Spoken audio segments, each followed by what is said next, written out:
Ini ayam. Nah, Abi mau nanya nih. Kalau kita nyebrang jalan kan nengok kiri, nengok kanan. Kenapa bebek sama ayam kalau nyebrang nggak nengok kiri nggak nengok kanan? Iya, yuk kenapa?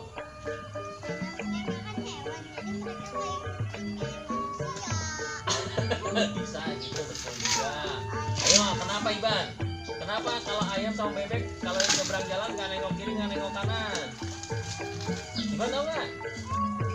Ya? Enggak. Mau tahu nggak jawabannya? Karena bebek sama ayam matanya di samping, jadi nggak perlu nengok kiri nggak perlu nengok kanan. Betul nggak?